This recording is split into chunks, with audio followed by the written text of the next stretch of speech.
한국이 미국을 버리고 일본을 택했습니다. 이 소식에 뉴욕 월스트리트가 발칵 뒤집어졌죠. 모든 애널리스트들이 한국의 자살골이라고 비웃었습니다. 그런데 이 선택이 결국 한국을 세계 무대의 중심으로 이끈 신의 한 수였다면 그 숨겨진 진실은 무엇일까요? 영상을 보기 전 구독과 좋아요 눌러주시면 영상을 제작하는 데 있어 큰 힘이 됩니다. 저는 뉴욕 맨해튼에서 투자은행 부사장으로 일하고 있습니다. 이름은 사라 톰슨, 주로 아시아 시장을 담당하죠. 특히 한국 기업들 분석이 제 전문 분야예요. 삼성, LG, 현대 이런 기업들 주가 움직임은 손바닥 보듯 훤하게 알고 있거든요. 그날도 평상시처럼 모니터 여러 개 앞에 앉아서 아시아 증시 확인하고 있었는데 갑자기 한국 코스피가 떨어지기 시작하더라고요. 아침 9시쯤이었나? 처음엔 대수롭지 않게 생각했습니다. 한두 퍼센트 정도야 흔한 일이니까요. 그런데 계속 떨어지는 거예요. 마이너스 3%를 넘어서더니 계속 하락세였죠. 이상하다 싶어서 뉴스를 확인해 봤습니다. 그런데 웬 한국 대통령 첫 해외 순방 관련 기사가 뜨더라고요. 기사 제목을 보고 깜짝 놀랐어요. 한국 대통령이 첫 해외 순방지로 일본을 택했다는 거였습니다. 솔직히 처음엔 오타인 줄 알았죠. 한국 대통령들이 첫 순방지로 미국 가는 게 당연한 수순 아닌가요? 지난 몇십 년간 그래왔으니까 말이에요. 옆자리 동료한테 물어봤습니다. 톰이라는 친구인데 이 친구도 아시아 담당이거든요. 야, 이거 진짜야? 한국 대통령이 미국 대신 일본 간다고. 그랬더니 톰이 어이없다는 표정으로 대답하더라고요. 한국이 완전히 미쳤나 보다. 트럼프 대통령 심기를 건드리면 어떻게 하려고 그러냐고 말이죠. 사무실 분위기가 순식간에 술렁거리기 시작했습니다. 다른 애널리스트들도 모니터만 뚫어져라 쳐다보고 있었어요. 누군가 큰 소리로 말하더라고요. 이거 완전 자살골 아니야? 미국이 한국한테 방위비 더 내라고 압박하는 마당에 일본부터 가다니 말이 되냐고요. 저도 솔직히 이해가 안 갔습니다. 경제 논리로만 생각해보면 완전히 비합리적인 선택이었거든요. 한국 경제가 미국에 얼마나 의존하고 있는데요. 수출도, 안보도, 기술도 다 미국이랑 엮여 있잖아요. 그런 상황에서 미국 기분 나쁘게 하는 게 말이 됩니까? 더군다나 트럼프 대통령 성격 알잖아요. 기분 나쁘면 바로 관세 때리고 무역 제재하고 그러는 분이에요. 한국이 그런 위험을 감수하면서까지 일본을 택할 이유가 뭔지 도무지 모르겠더라고요. 점심시간에 팀 회의를 했는데 분위기가 심각했습니다. 우리 팀장이 한국 관련 포트폴리오를 당분간 보수적으로 가져가자고 하더라고요. 투자자들이 패닉 셀링할 게 뻔하다면서 말이에요. 저도 동의할 수밖에 없었죠. 숫자로만 보면 리스크가 너무 크니까요. 그런데 이상하게도 며칠 후 본사에서 긴급 출장 지시가 내려왔습니다. 도쿄 파트너사와 한일 경제협력 관련 투자 미팅을 하라는 거였어요. 솔직히 시간 낭비라고 생각했죠. 어차피 정치적 쇼 끝나면 다시 원점으로 돌아갈 텐데 뭘 그리 급하게 하나 싶었거든요. 한국이랑 일본이 사이좋게 지낸 적이 언제 있었나요? 몇 년에 한 번씩 정상회담 한다고 해놓고는 결국 과거사 문제로 또 싸우고 그랬잖아요. 2019년에도 무역 보복으로 완전히 관계가 틀어졌던 게 엊그제 같은데 말이에요. 도쿄 하네다 공항에 내리자마자 현지 분위기부터 달랐습니다. 일본 비즈니스 파트너들이 평소보다 훨씬 진지한 표정이었어요. 공항에서 나를 마중 나온 다나카라는 일본 회사 임원이 차 안에서 계속 말하더라고요. 사라 씨, 이번엔 정말 다르다고요. 17년 만에 나온 한일 공동성명을 직접 봤냐면서 말이에요. 자기도 30년 넘게 비즈니스 해왔지만 이런 구체적인 합의는 처음 본다고 하더라고요. 택시 기사도 한국 얘기를 하더라고요. 일본어로 대화하는 걸 들어보니까 한국 대통령이 일본에 온 게 정말 대단한 일이라고 하는 것 같았어요. 미팅 장소는 도쿄 시내 고급 호텔이었는데 일본 쪽에서 꽤 높은 사람들이 나왔어요. 대기업 임원들부터 정부 관계자까지 말이에요. 미츠비시, 소프트뱅크, 도요타 같은 대기업 사람들도 있었거든요. 저는 그냥 외교적 립서비스겠거니 했는데 구체적인 내용을 들어보니 깜짝 놀랐습니다. AI 기술 협력 로드맵에 연도별 목표까지 다 설정되어 있더라고요. 2025년부터 2030년까지 단계별 계획이 세세하게 나와 있었어요. 반도체 공급망 다변화 계획, 비핵화 공동 대응 방안, 심지어 저출산 고령화 공동 태스크포스까지 만든다는 거예요. 일본 쪽 CEO가 조심스럽게 물어보더라고요. 한국 기업들과 장기 파트너십 맺는 걸 어떻게 생각하냐고요. 구체적으로 삼성이랑 SK 같은 회사들과 10년 단위 협력 계약을 검토 중이라고 하면서 말이에요. 삼성 반도체랑 일본 소재 기업들이 손잡으면 중국 견제는 물론이고 글로벌 시장에서도 엄청난 시너지가 날 거라고 하더라고요. 저는 순간 당황했습니다. 이 사람들이 진심이구나 싶었거든요. 그냥 정치적 제스처가 아니라 정말로 경제적 동반자로 생각하고 있더라고요. 더 놀라운 건 일본 언론 반응이었어요. 호텔 로비에서 NHK 뉴스를 봤는데 아나운서가 한국 대통령의 일본 방문을 역사적 전환점이라고 표현하더라고요. 과거에는 항상 비판적이었던 일본 언론이 이번엔 완전히 다른 톤이었거든요. 심지어 요미우리 신문 같은 보수 언론도 긍정적으로 보도하고 있었어요. 호텔에서 하룻밤 지내면서 생각해봤는데 뭔가 제가 놓친 게 있는 것 같았어요. 뉴욕으로 돌아와서 본격적으로 분석을 시작했습니다. 사무실에 앉아서 트럼프 대통령 관련 뉴스들을 쭉 정리해봤어요. 한국의 방위비를 현재의 5배인 100억 달러까지 올리라고 요구한 것도 모자라서 주한미군 철수 카드까지 꺼내들었더라고요. 그뿐만 아니라 한국산 제품에 대한 관세 인상도 검토 중이라는 뉴스까지 나왔거든요. 그 타이밍이랑 한국 대통령의 일본 방문이 겹쳐보니까 뭔가 보이기 시작했어요. 이게 우연이 아니구나 싶었거든요. 동료들은 여전히 이해 못하겠다는 반응이었습니다. 점심시간에 팀 회의를 했는데 톰이 계속 의아해 하더라고요. 한국이 미국 화나게 해서 얻는 게 뭐냐면서 말이에요. 트럼프가 얼마나 성격 급한 사람인데 기분 나쁘면 바로 경제 제재부터 때리는 분 아니냐고요. 실제로 중국한테도 무역 전쟁 벌이고 멕시코한테도 관세 때렸잖냐면서 말이에요. 다른 동료인 제시카도 맞장구 치면서 한국이 완전 자살골 넣었다고 하더라고요. 미국 시장이 한국한테 얼마나 중요한데 그걸 포기한다는 거냐고요. 그런데 저는 다른 관점에서 보기 시작했거든요. 왜 일본인가라는 질문이 사실은 왜 미국이 아닌가라는 메시지일 수도 있잖아요. 한국 입장에서 생각해보니까 미국이 동맹국을 거래 대상으로 취급하고 있는 상황에서 뭔가 다른 옵션을 보여줄 필요가 있었을 것 같았어요. 특히 트럼프가 아메리카 퍼스트를 외치면서 동맹국들한테도 비즈니스 하듯이 접근하고 있잖아요. 데이터를 다시 뜯어봤습니다. 한국 수출에서 미국이 차지하는 비중이 17% 정도였는데 이게 생각보다 높더라고요.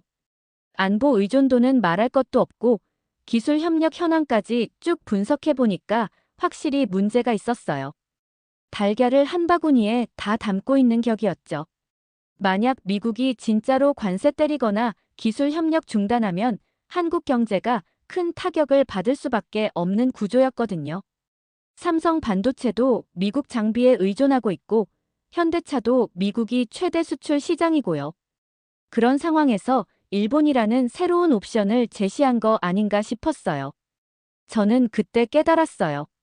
한국이 미국한테 보내는 메시지가 뭔지 말이에요. 우리는 더 이상 미국만 바라보지 않는다는 경고장 같은 거였죠.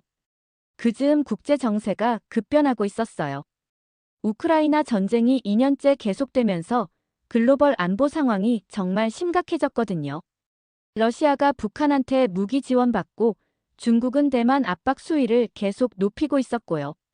저는 리스크 애널리스트니까 이런 지정학적 변화를 예의주시하고 있었는데 정말 불안한 상황이었어요. 매일 아침 뉴스 브리핑을 받아보는데 좋은 소식이 거의 없었거든요. 특히 북한이 러시아에 포탄을 대량으로 지원하면서 실제 전투 경험을 쌓고 있다는 분석이 나오더라고요. 이게 한반도에 어떤 영향을 미칠지 생각해보니 등골이 오싹했어요. 북한 군대가 우크라이나 전쟁통에서 현대전 경험을 쌓고 있다는 거잖아요. 게다가 러시아로부터 첨단 무기 기술까지 받을 수 있고요. 이런 상황에서 한국이 혼자 북한을 상대한다는 게 얼마나 위험한지 모르겠더라고요. 중국 문제는 더 심각했어요. 대만을 침공할 경우 한국과 일본도 자동으로 전쟁에 휘말릴 수밖에 없는 구조잖아요. 미군 기지가 양국에 다 있으니까 말이에요. 주한미군 기지, 주일미군 기지가 중국 입장에서는 공격 대상이 될 수밖에 없거든요. 실제로 중국 전문가들이 대만 침공 시 일본도 타격 대상이 될 수 있다고 공공연히 얘기하고 있어요. 문득 든 생각이 동북아가 다음 화약고가 될 수도 있겠다는 거였어요. 우크라이나 보세요. 2022년 2월 24일 전까지만 해도 누가 진짜 전쟁 날 거라고 생각했겠어요? 키예프가 그렇게 아름다운 도시였는데 하루아침에 폐허가 됐잖아요. 마리우폴, 하르키우 같은 도시들도 완전히 파괴됐고요. 한국이랑 일본도 언제 그런 상황에 처할지 모르는 거 아닌가요? 서울이나 도쿄가 우크라이나 도시들처럼 될 수도 있다는 생각을 하니까 정말 무서웠어요. 그때서야 한일 협력에 진짜 의미가 보였습니다. 이게 단순한 경제 협력이 아니라 생존 전략이었던 거예요. 혼자서는 위험하지만 함께하면 버틸 수 있거든요. 특히 한국의 반도체 기술과 일본의 소재 부품 기술이 합쳐지면 시너지가 엄청날 테고요. 중국 견제는 물론이고 북한 위협에도 훨씬 효과적으로 대응할 수 있을 것 같았어요. 방산 기술도 마찬가지고요. 한국의 K9 자주포 기술과 일본의 정밀 부품 기술이 합쳐지면 정말 강력한 무기 체계를 만들 수 있을 거예요. 투자 관점에서 다시 평가해봤는데 완전히 달라 보이더라고요. 따로 가면 리스크가 크지만 함께하면 오히려 기회가 생기는 구조였어요. 방산 기업들, 첨단 기술 기업들 주가도 이미 반영하기 시작하고 있었거든요. 한화시스템, 외화테크윈 같은 방산 기업들 주가가 올라가고 있었어요. 동료 톰한테 이 얘기를 했더니 그제서야 이해한다고 하더라고요.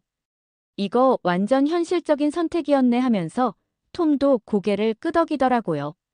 그래서 저는 과거 한일 정상회담들을 데이터로 분석해보기 시작했습니다. 지난 20년간 한일 정상회담 결과를 쭉 살펴봤는데 정말 답답하더라고요.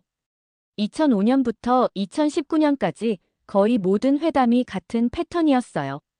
처음엔 양국 관계 개선을 위해 만났다가 결국 독도 문제나 위안부 문제로 싸우고 끝나는 거였죠. 심지어 2019년에는 무역 보복까지 갔잖아요.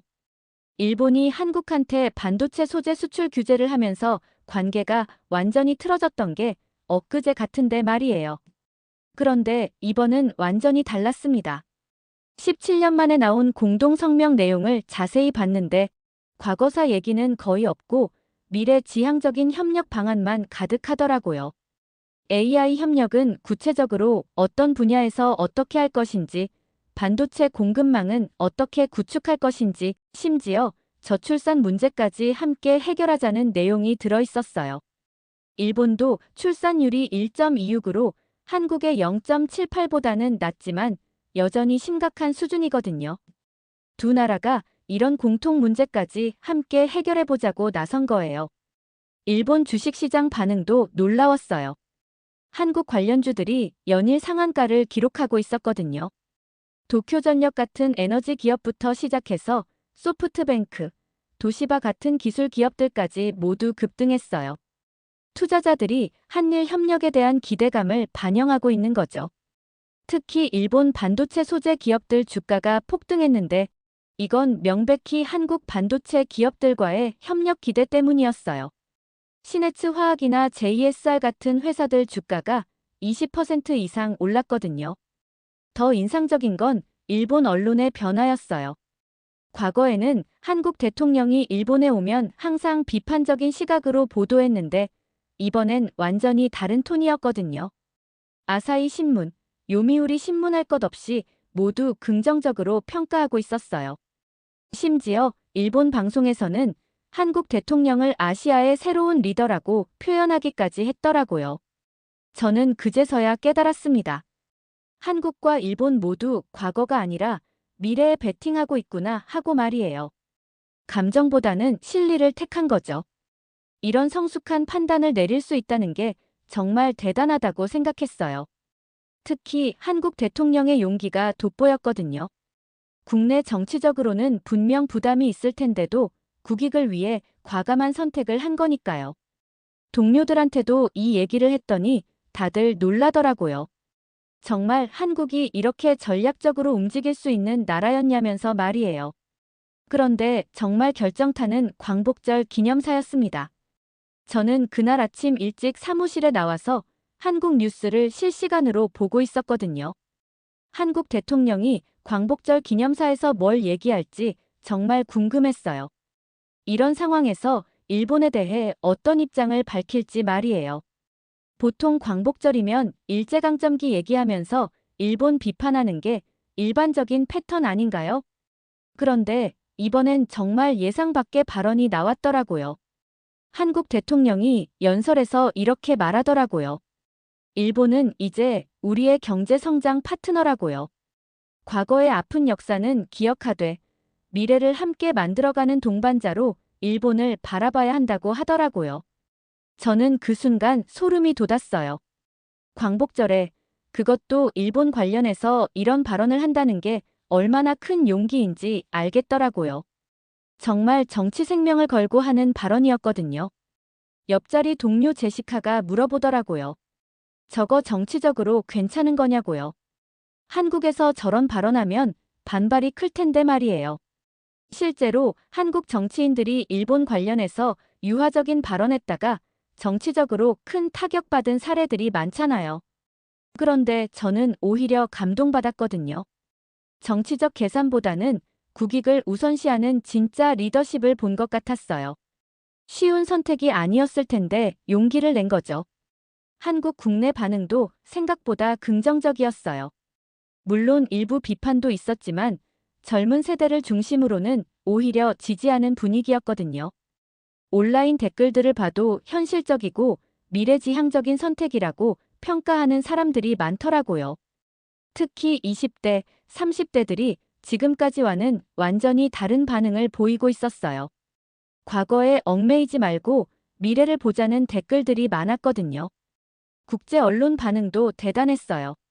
CNN에서는 한국이 새로운 외교 패러다임을 만들고 있다고 보도했고, BBC에서는 동아시아에 새로운 바람이 불고 있다고 표현했더라고요. 뉴욕타임스도 사설에서 한국 대통령의 용기 있는 리더십을 칭찬했거든요. 과거에 갇히지 않고 미래를 선택한 지혜로운 결정이라고 평가했어요. 그날 오후에 한국 투자 포트폴리오를 전면 재검토했습니다. 장기 투자 가치를 상향 조정하기로 했어요. 이런 리더십을 가진 나라라면 앞으로도 합리적이고 전략적인 선택을 계속할 거라고 판단했거든요. 실제로 그날 한국 증시도 크게 올랐어요. 외국인 투자자들이 대량 매수에 나선 거죠. 코스피가 3% 이상 상승했거든요. 저는 그때 확신했습니다. 한국이 정말 다른 나라가 됐구나 하고 말이에요. 한국의 이런 변화가 더 확실해진 건 미국과의 관계에서였어요. 트럼프 대통령이 동맹국들을 거래 대상으로 취급하면서 한국에도 각종 압박을 가하고 있었잖아요. 방위비 5배 인상 요구하고 관세 인상으로 협박하고 심지어 주한미군 철수 카드까지 꺼내면서 말이에요. 보통 나라 같으면 미국 눈치만 보다가 끝났을 텐데 한국은 완전히 다른 대응을 보여줬거든요. 저는 이런 상황을 분석해서 고객들에게 리포트를 작성했어요. 제목을 한국의 전환 의존에서 파트너십으로 라고 정했죠. 한국이 미국 일방 의존에서 벗어나서 다변화 전략을 구사하고 있다는 내용이었어요. 일본과의 협력을 통해 미국에 대한 협상력을 높이고 동시에 리스크도 분산하는 전략이라고 분석했거든요. 이 리포트가 월스트리트에서 꽤 화제가 됐어요. 다른 투자회사 애널리스트들도 비슷한 분석을 내놓기 시작했거든요. 한국이 이제 진짜 독립적인 플레이어가 됐다는 평가들이 나오더라고요. 특히 골드만삭스에서는 한국을 아시아의 새로운 균형추라고 표현했어요. 실제로 한국의 협상 전략이 효과를 보기 시작했습니다. 트럼프 대통령이 처음보다는 톤을 낮춰서 얘기하기 시작했거든요. 한국이 정말로 다른 옵션을 찾을 수 있다는 걸 보여줬으니까 말이에요. 미국 입장에서도 한국을 잃으면 동아시아 전략에 큰 타격이 되잖아요. 워싱턴의 전문가들도 한국의 외교력을 인정하기 시작했어요. 브루킹스 연구소 보고서를 보니까 한국이 미국과 중국 사이에서 제3의 길을 찾고 있다고 분석하더라고요. 더 이상 강대국들의 눈치만 보는 나라가 아니라 자신만의 전략을 가진 나라로 부상하고 있다는 거였어요. 동료 톰이 말하더라고요. 한국이 정말 똑똑하게 카드를 쓴다고요. 미국을 적대시하지도 않으면서 압박에는 굴복하지 않는 절묘한 균형감을 보여주고 있다고 하더라고요. 저도 완전 동감이었어요. 강대국 틈새에서 자신만의 길을 찾는 한국의 외교력이 정말 대단하다고 생각했거든요. 그렇게 몇 달이 지나고 나서 저는 최종 투자 리포트를 작성했습니다. 제목은 한국 동북아의 새로운 중심축이었어요. 한국이 이제 동북아의 새로운 중심축이 됐다는 내용이었죠. 우크라이나 사태가 장기화되면서 국제적으로 신뢰할 수 있는 파트너가 얼마나 중요한지 다들 깨달았거든요. 그런 상황에서 한국은 원칙을 지키면서도 현실적인 해법을 제시하는 나라로 평가받기 시작했어요. 약속은 반드시 지키지만 융통성도 있는 신뢰할 만한 파트너라는 인식이 퍼진 거죠. 특히 한국이 우크라이나를 지원하면서도 러시아와 완전히 적대 관계로 가지 않는 절묘한 균형감을 보여준 것도 인상적이었어요. 인도적 지원과 방산 지원은 하되 직접적인 군사 개입은 피하는 전략을 썼거든요. 이런 모습을 보면서 각국 정부들이 한국을 신뢰할 수 있는 파트너로 인식하기 시작했어요. 독일 총리도 한국을 글로벌 중견국의 모범이라고 평가했더라고요. 프랑스 대통령도 한국을 아시아의 핵심 동맹국이라고 표현했어요. 더 놀라운 건 한국의 기술력에 대한 국제적 평가였어요. 반도체는 말할 것도 없고 K방산이라고 불리는 방산 기술도 세계적으로 인정받고 있었거든요. 폴란드가 한국 K2 전차와 K9 자주포를 대량 도입하기로 했고 노르웨이도 한국 방산 기업과 협력하기 시작했어요. 호주는 한국과 잠수함 기술 협력을 논의 중이고 인도도 한국 기술에 관심을 보이고 있더라고요. 이제 한국을 단순한 제조업 국가가 아니라 첨단 기술 강국으로 보고 있는 거예요.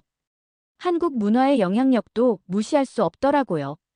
K-팝이나 한국 드라마가 전 세계적으로 인기를 끌면서 한국에 대한 이미지도 완전히 바뀌었거든요. 젊은 세대들한테는 한국이 가장 쿨하고 트렌디한 나라로 인식되고 있어요. 이런 소프트 파워가 외교나 경제에도 큰 도움이 되고 있더라고요. 실제로 한국 제품들이 세계 시장에서 프리미엄 브랜드로 인정받고 있잖아요. 저도 개인적으로 많이 변했어요. 처음에는 그냥 숫자와 데이터로만 한국을 봤는데 이번 일을 겪으면서 그 뒤에 있는 스토리를 보게 된 거죠.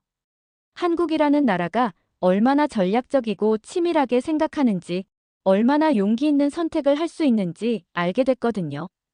단순히 투자 대상이 아니라 정말 존경할 만한 나라라는 생각이 들었어요. 특히 어려운 상황에서도 원칙을 지키면서 현명한 해법을 찾아내는 모습이 인상적이었거든요. 월스트리트 동료들 사이에서도 한국에 대한 인식이 완전히 바뀌었어요. 이제 한국을 그냥 따라가는 나라가 아니라 판도를 바꾸는 주체로 보고 있더라고요. 실제로 한국 관련 투자 상품들이 인기를 끌고 있어요. 장기적으로 성장 가능성이 높다고 평가받고 있거든요. 한국 상장 지수 펀드 같은 상품들이 연일 순유입을 기록하고 있어요. 투자자들이 한국의 미래를 믿기 시작한 거죠. 마지막으로 제가 내린 결론은 이것이었어요. 한국은 이제 기술과 신뢰로 세계 질서를 새롭게 짜는 핵심 플레이어라는 거였죠. 더 이상 작은 나라가 아니라 글로벌 게임의 룰을 바꿀 수 있는 나라가 됐다고 생각해요. 그리고 그 시작이 바로 일본과의 파격적인 협력이었던 거고요. 처음에는 이해할 수 없었던 선택이 결국 한국을 세계 무대의 중심으로 이끈 마스터피스였던 셈이죠. 정말 대단한 나라입니다. 한국은. 이번 사연은 여기까지입니다. 오늘 사연은 어떠셨나요? 오늘의 사연이 마음에 드셨다면 좋아요 한번 부탁드립니다. 여러분의 좋아요와 구독은 영상을 만드는데 큰 힘이 됩니다. 긴 영상 시청해 주셔서 감사합니다. 오늘도 행복이 넘치는 하루 되세요.